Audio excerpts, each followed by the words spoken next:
आज हम बात करने वाले हैं मानव इतिहास के सबसे पुराने और सबसे मशहूर कानूनी दस्तावेजों में से एक के बारे में, हम्मुराबी की संहिता।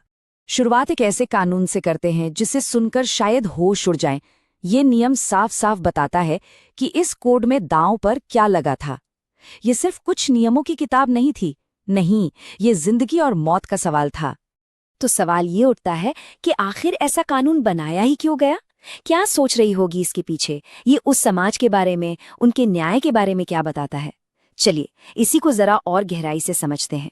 तो पहला सेक्शन इसी कानून के बारे में है। इससे हमें ये समझने में मदद मिलेगी कि प्राचीन बेबीलोन में जवाबदेही या अकाउंटेबिलिटी का मतलब कितना, कह सकते हैं, क्रूर था। आप देखिए, किसी भी कानून को समझने के लिए ये जानना जरूरी है कि वो किस दुनिया में, किस समय में बना था। तो आइए पहले इसके हिस्टोरिकल और जियोग्राफिकल कॉन्टेक्स्ट पे एक नज़र डालते हैं। मेसोपोटामिया, इस इलाके को अक्सर सभ्यता का पालना भी कहते हैं। आज के नक्शे पर देखें तो ये इराक, कुवैत और सीरिया, तुर्की के कुछ हिस्सों में पड़ता है। यहीं पर दुनिया के कुछ सबसे पहले शहर और साम्राज्य बसे थे। और एक दिलचस्प बात यह है कि बेबीलोन की सभ्यता अचानक से कहीं से नहीं आ गई थी। नहीं, ये सुमेरियन और अक्कादियन जैसी पुरानी और महान सभ्यताओं की नींव पर बनी थी। मतलब हम्मुराबी को विरासत में एक ऐसी जमीन मिली थी जिसका इतिहास पहले से ही बहुत लंबा और गहरा था। चलिए अब बात करते हैं उस शख्स की जिसका नाम इस कोड के साथ हमेशा हमेशा के लिए जुड़ गया है, राजा हम्मुराबी। हम्मुराबी सिर्फ एक जंग जीतने वाले राजा नहीं थे, वो एक बहुत अच्छे एडमिनिस्ट्रेटर भी थे। उन्होंने एक बिखरे हुए इलाके को जोड़ा और एक मजबूत साम्राज्य बनाया।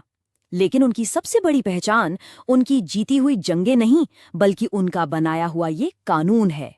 ये लाइनें सीधे कोड के इंट्रोडक्शन से ली गई हैं। हम्मुराबी के लिए ये सिर्फ इंसानों के बनाए नियम नहीं थे। वो मानते थे कि उन्हें देवताओं ने एक खास मिशन पर भेजा है, अपने राज में इंसाफ कायम करने और व्यवस्था बनाने के लिए। तो ये कोड असल में दिखता कैसा था, इसमें था क्या? आइए देखते हैं कि इसे पत्थर पर कैसे उतारा गया। इस पत्थर का डिजाइन अपने आप में एक बहुत पावरफुल मैसेज देता है। इसके ऊपर जो नक्काशी है वो दिखाती है कि ये कानून किसी राजा की मर्जी से नहीं बने हैं, नहीं, बल्कि ये सीधे न्याय के देवता से मिले हैं। इससे इन कानूनों को एक डिवाइन अथॉरिटी मिल जाती थी।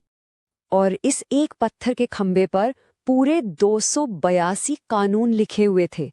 सोचिए कितना बड़ा काम रहा होगा ये। और ये कानून सिर्फ बड़े बड़े जुर्मों के लिए नहीं थे। जैसा कि इस टेबल में दिख रहा है, इनमें बेबीलोन की जिंदगी का लगभग हर पहलू शामिल था।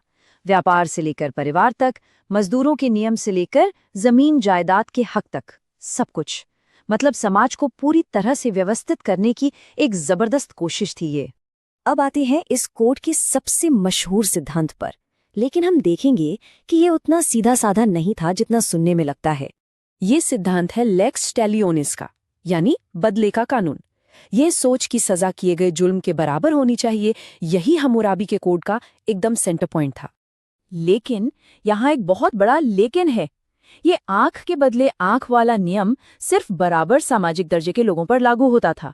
अगर किसी अमीर या ऊंचे तबके के इंसान ने किसी आम आदमी या गुलाम को चोट पहुंचाई तो सजा बहुत कम थी, बस थोड़ा सा जुर्माना। मतलब इंसाफ अंधा नहीं था, वो इस बात पर तय होता था कि समाज में किसकी क्या हैसियत है। तो फिर इस पुरानी कोड का लॉन्ग टर्म इम्पैक्ट क्या रहा? इतिहास में इसकी जगह कहाँ है? आइए देखते हैं। एक बात साफ कर देना जरूरी है, हम्मुराबी ने कानून का आविष्कार नहीं किया था। उनसे पहले भी कानून थे, जैसे कोड ऑफ उर-नम्मू। लेकिन हम्मुराबी का कोड इसलिए खास है क्योंकि ये बहुत ज्यादा कॉम्प्रिहेंसिव था और इसका असर बहुत गहरा पड़ा, और इसका असर दूर दूर तक फैला।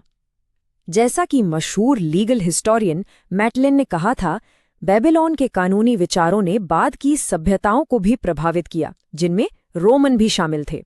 और रोमनों के कानून ही तो आगे चलकर वेस्टर्न लीगल सिस्टम की नींव बने। और ये सब हमें एक आखिरी सवाल पर लाकर छोड़ देता है। हम्मुराबी के कोड में इंसाफ साफ तौर पर सामाजिक हैसियत के हिसाब से बटा हुआ था। आज हम कानून के सामने सब बराबर हैं, इस आदर्श में विश्वास करते हैं। पर क्या हम सच में उस मंजिल तक पहुंच पाए हैं? ये एक ऐसा सवाल है जो लगभग 4000 साल पुराने इस दस्तावेज को आज भी हैरान करने वाले रूप से रेलेवेंट बना देता है। Like, subscribe, and share the channel.